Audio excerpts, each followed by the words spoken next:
আপনাদেরকে এখানে যে হোল্ডিং সেন্টারে রাখা হয়েছে, মানে আপনারা মানে বাংলাদেশ থেকে চলে এসেছেন এই ভারতে, তাই তো? হ্যাঁ, মানে কতদিন আগে এসেছেন? ৬-৭ মাস 6-7 মাস এসেছেন।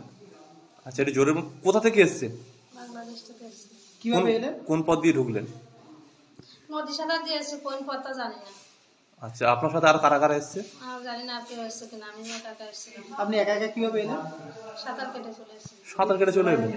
আচ্ছা, এখানে এসে কি কোনো ডকুমেন্টস, পরিচয়পত্র কিছু করেছেন? করেছি। কি করেছেন? আধার কার্ড, প্যান কার্ড আছে। আধার কার্ড, প্যান কার্ড করেছেন। যা ভোট দিতেন? এবারে তো ভোট দিতাম, তা ভোট দিয়েছিলেন? না, এসআরে নাম আসেনি তো ভোট দেবো করে। ও আচ্ছা আচ্ছা, মানে এর আগে একবার ভোট দিয়েছিলেন, তাই তো? না, দেয়নি। দিয়ে নেন না? নতুন দিতে চেয়েছিলাম। লক্ষ্মীর ভান্ডার পেতেন? না, সেটা নেন না। আচ্ছা, আপনার নাম? লাকি আপনার গার্ডেন। ডকুমেন্টস করে দিয়েছিল, কত টাকা নিয়েছিল? ২,০০০ টাকা। 10,000 টাকা? ২,০০০ টাকা। 2,000 টাকা? কাকে দিয়েছিল? একটা লোক দিয়েছিল, সে এখানে নেই, অনেক আগে এসেছিল। মানে কোনো রাজনৈতিক দলের নাকি না বাংলাদেশ থেকে যিনি এসেছিল আগে? উনি বাংলাদেশ থেকে এসেছিল। উনিও বাংলাদেশ থেকে এসেছিল? হ্যাঁ। উনি কাগজ করে দেবে বলেছিলেন? হ্যাঁ, বলেছিল এটা না করলে, আমি এখানে একটু ঝামেলায় ছিলাম, ওই জন্য বললে এটা করে নাও, তাহলে ভালো হবে। এখানে এসে কোথায় থাকতেন?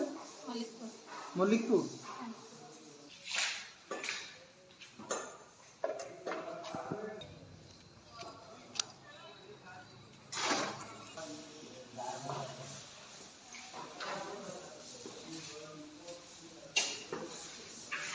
টিভিতে সবাই ছবি করলাম অবশ্য।